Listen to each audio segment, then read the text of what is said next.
I am Nirmala, and this is my husband Dharmadas. We're from Ananda, Sacramento, and we're very happy to be with you here today. I have to compliment the choir on that beautiful song. It's a hard song to do so beautifully, and I think it's one of the best times I've ever heard it done. And it's all the sweeter because the attunement wasn't immediate. And that is such an analogy for us, isn't it?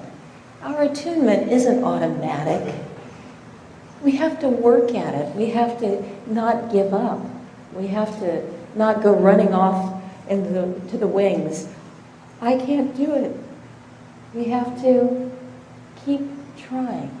And when we do keep trying, something beautiful happens. Something magical happens. That wasn't it. Let's keep trying. This is a very wonderful story from the autobiography.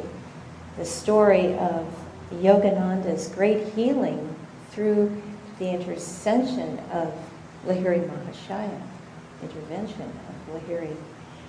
And there are many things to ponder in this story. One of them is that we need to think about how it was that Yogananda and his mother were able to magnetically draw that grace of God through Lahiri, through the channel of Lahiri.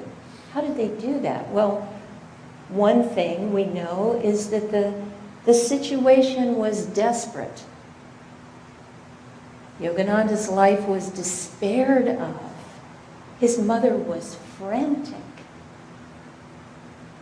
That means there was a tremendous amount of focused energy.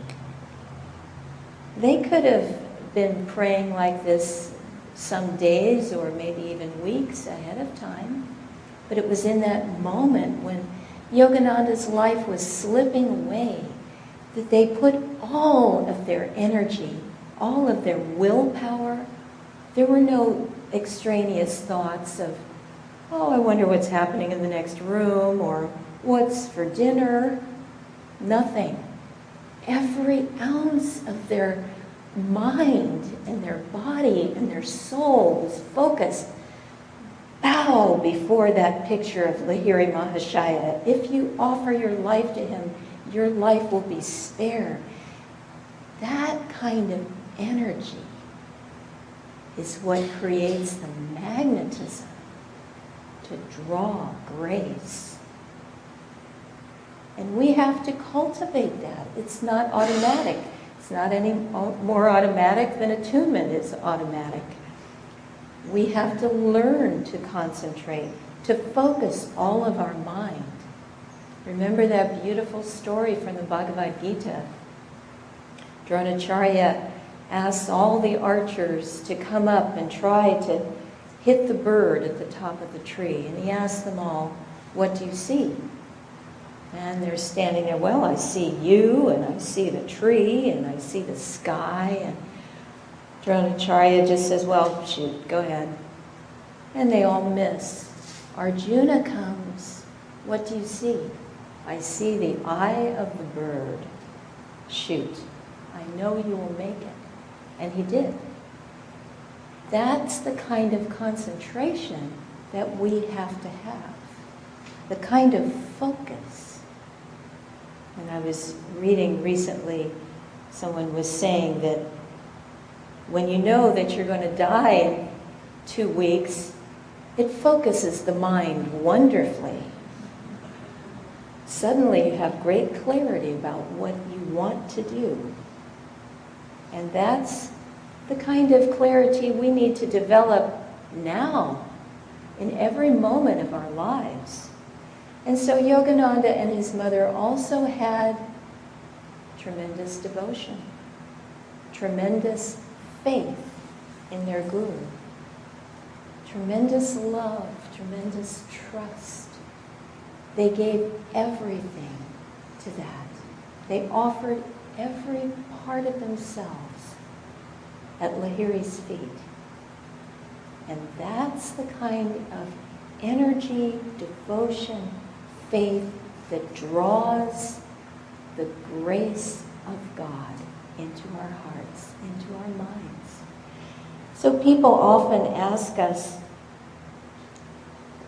I don't feel devotion. What do I do? How do I start? I don't feel it. Well, devotion is something that you have to build day by day, thought by thought.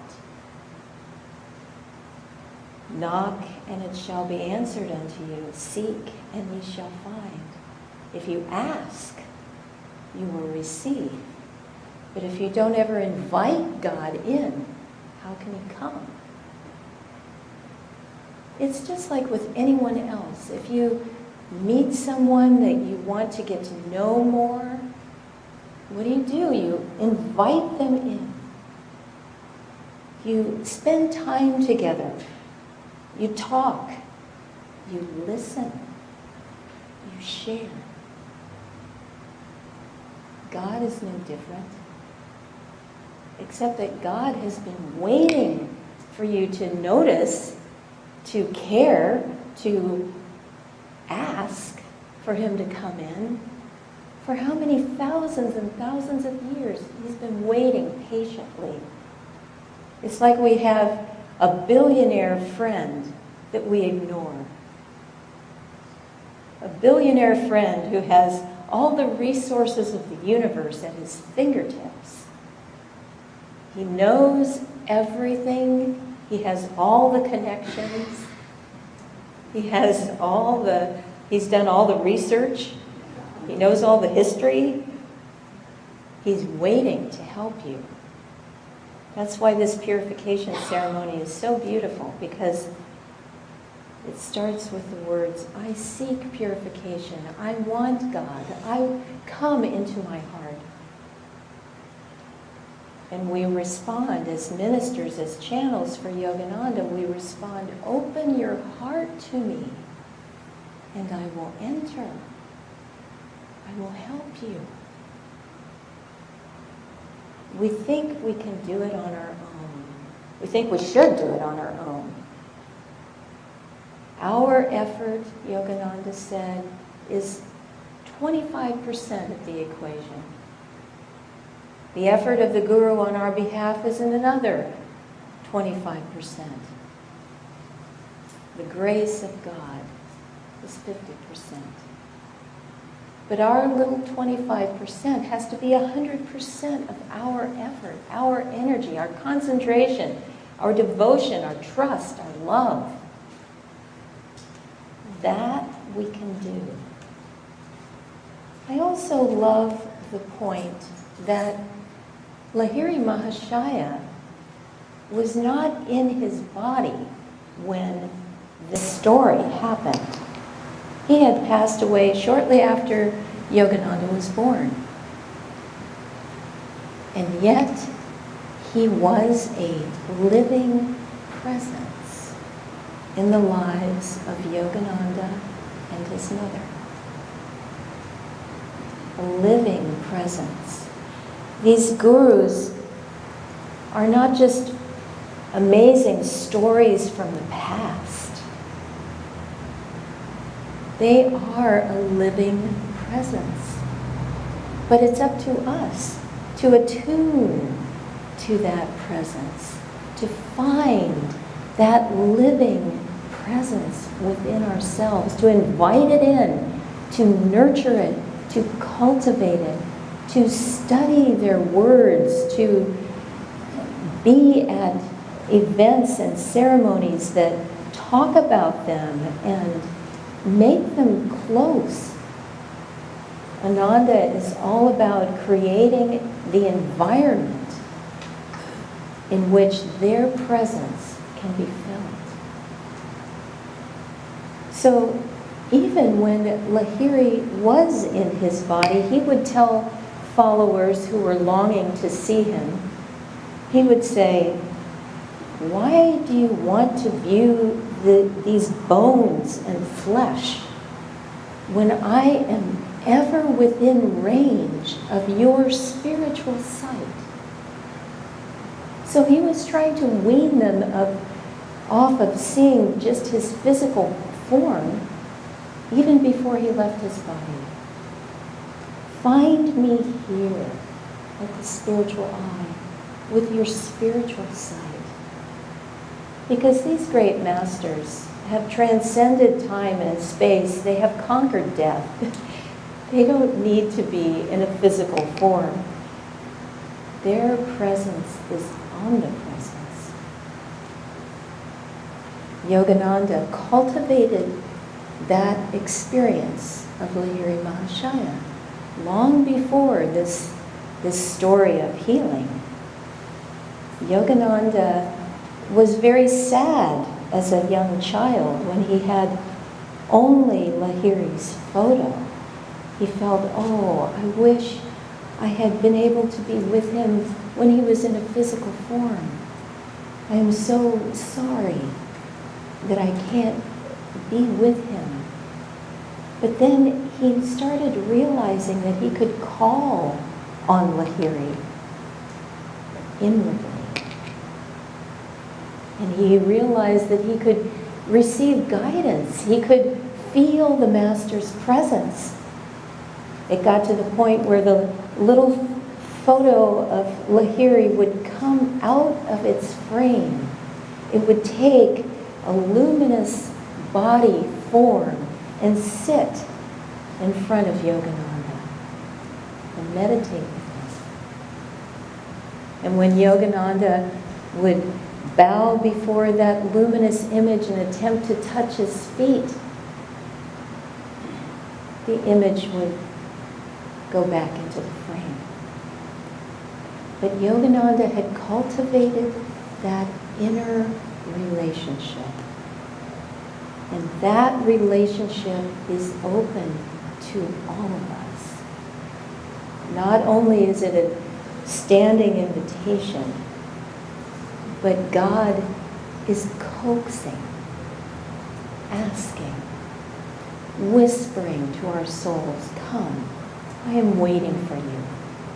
Come, be with me.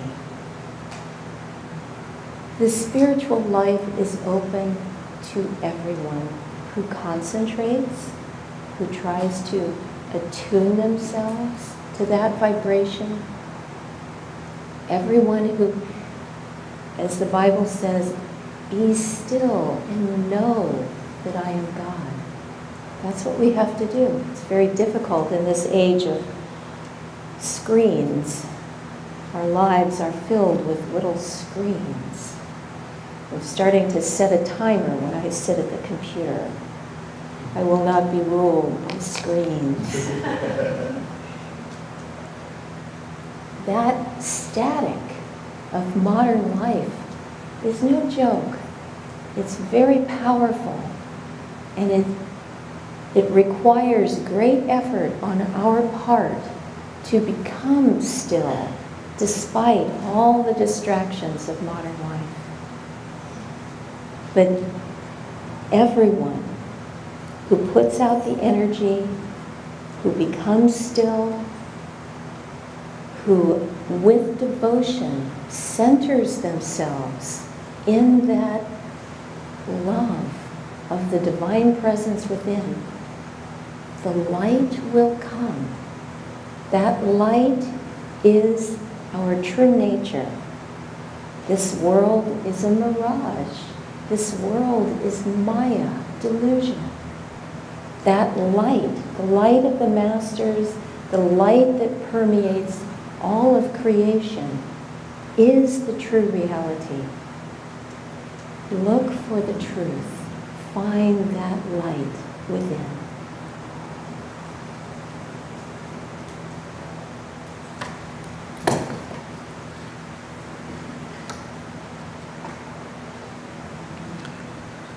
I'd like to begin with a song of Swamiji's that many of you know, and I will happily invite the choir to sing along with me if they choose to.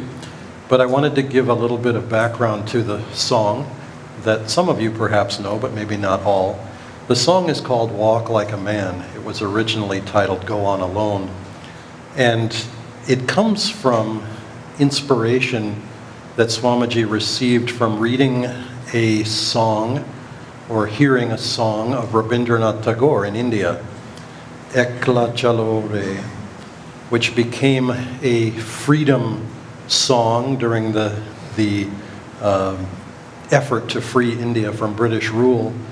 But in that song, Tagore uses the image of whatever society says, whether people follow you or they don't follow you, do the right thing. Go by yourself if you need to.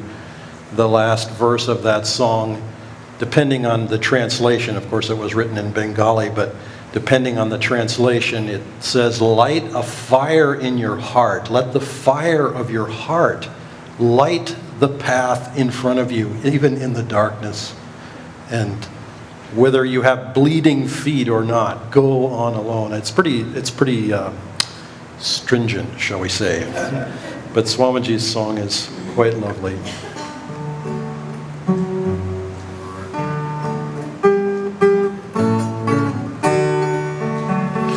Walk like a man, even though you walk alone. Why court approval once the road is known? Let come who will, but if they all turn home, the goal still awaits you. Go on alone. Follow your dream, though it lead to worlds unknown. Life's but a shadow once our dreams have flown. What if men cry, your dream is not our own? Your soul knows the answer. Go on alone. Give life your heart. Bless everything that's grown. Fear not the loving. All this world's your own. Make rich the soil, but once the seed is sown, seek freedom, don't linger. Go on alone. Walk like a man, even though you walk alone. Why court approval once the road is known? Let come who will, but if they all turn home, the goal still awaits you. Go on alone. Go on alone. Go on alone.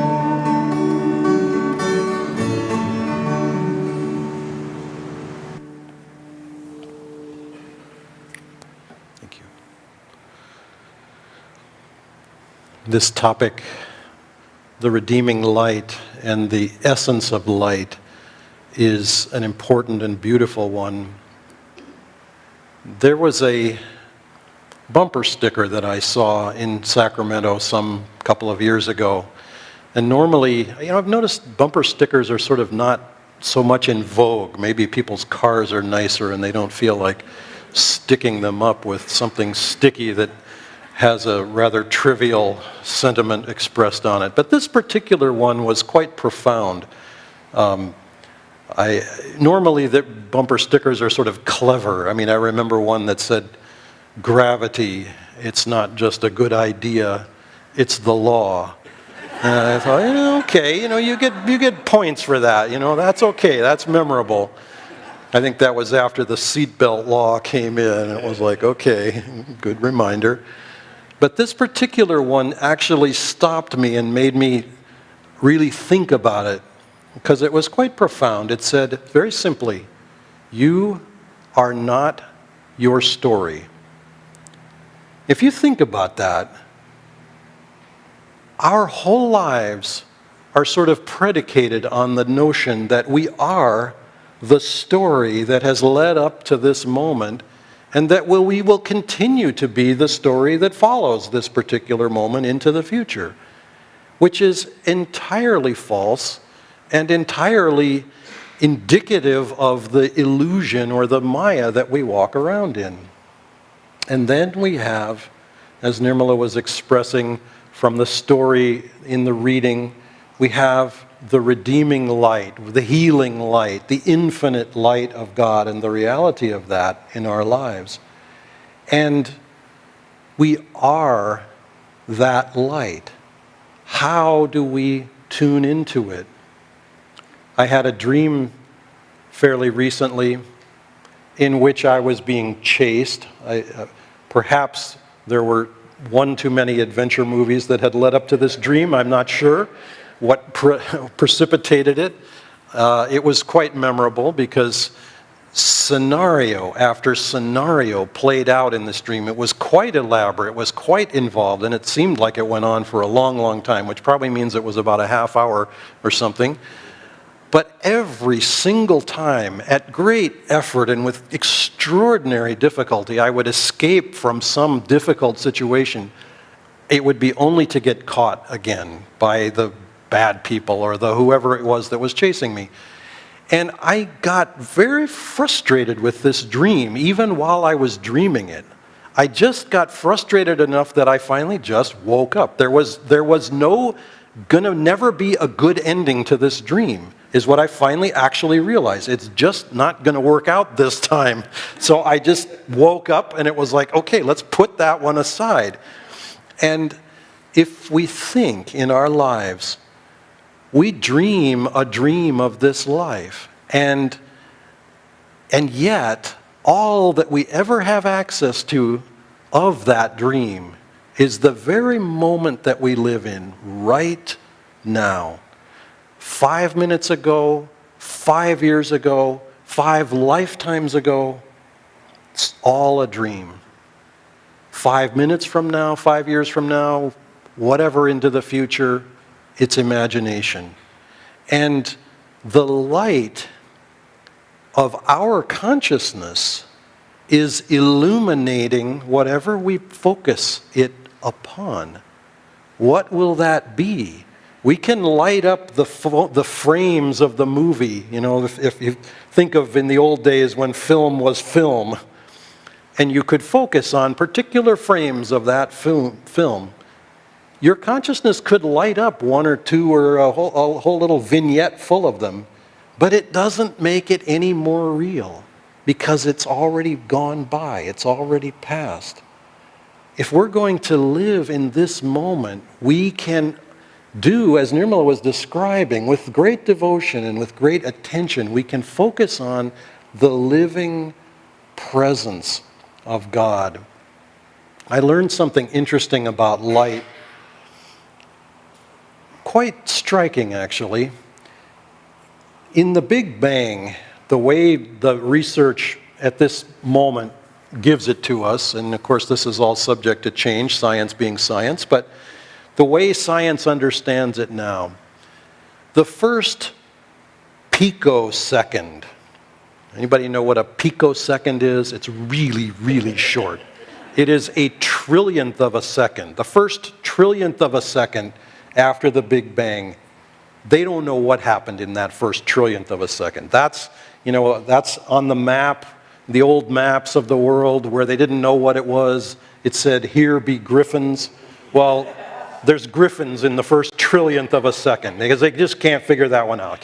Don't know why they can't figure it out, but anyway, they can't figure it out. Between a trillionth of a second and around 10 seconds, again, how they work this all out, I do not know. Somewhere around 10 seconds after the Big Bang, we have photons. going out into the universe. The creation of light itself took roughly 10 seconds. Again, how they know, I don't know. If we could be one of those photons from the 10-second mark, 14 billion years into the future, if we were riding on a photon, if your consciousness was flying across the universe at the speed of light, according to the reality of that photon, no time would have passed. It's still the exact same moment as the Big Bang. Meanwhile, 14 billion years have passed, according to our perception here around this planet. An awful lot has probably gone on in those 14 billion years. You know, we just live on one planet. I mean, what about all the other galaxies and all the other solar systems and all the other everything? We've lived all sorts of dramas. And yet, our reality is a reality of light. Now, if you're really going to catch a ride on a photon, there's a real limit to how much hand luggage you're allowed to carry. You know, the overhead bin space is really small on a photon. You can't carry much luggage. In fact, you can't carry any luggage. You can only carry consciousness. We are that consciousness. We are that divine light. And the masters give us, because they are free, because they live in that light, they can move forward, backward. They can enter the drama at any point along the way. But most of all, they can show us, you know, if we hear the word redeeming light, it may make us, the word redeeming can be a loaded term, because it can make us feel like, well, I need to be redeemed. You know, I'm haven't been as illuminated as I might be. But another way to look at it is very simply, how do I step out of the drama? How do I step into the light? How do I step beyond the dream? We invite God's presence. We invite that light. We throw open the blinds of our consciousness. Allow that light to come in. Yes, in meditation, of course. Yes, in satsang or group magnetism, yes. But also, as Nirmala was saying, just in the quiet moments of the day, when we could otherwise be occupied with more drama, with more dream, we simply remember, oh yes, I am that light. I am that consciousness. And the society around me may not particularly want to hear that message and may not particularly feel like following me as I follow that message. Go on alone. Live in that light of God and be one with it, because that is the actual truth. The rest of it, the dream passes. Sooner or later we leave these bodies. Sooner or later the chapter of our lives ends and a new one begins. Sooner or later everything that we know passes away and we have to embrace that infinite light. In the Bhagavad Gita, Krishna reveals himself to Arjuna at a certain point as the infinite. And it pretty well freaks out Arjuna. It pretty well leaves him speechless. And finally he just simply says, please resume your former appearance as my friend, because I can't deal with this infinity. And so the first time or two that we encounter that light, it could be pretty strong medicine, because it's very impersonal. It's very much beyond the scope of our minds when we're attached to the drama. But we can make that light turn into a form of Krishna or one of the masters or any saint or anything that we feel more comfortable with in our little selves. That process, as Nirmala described, is a process of devotion, of opening the heart and awakening the heart. But let us live in the reality and the truth that we are the divine light. We are, in fact, the redeeming light. Because when we do that, and the more we do that, the more consciously and devotedly we do that, the more that reality becomes our permanent reality in our lives. God bless you.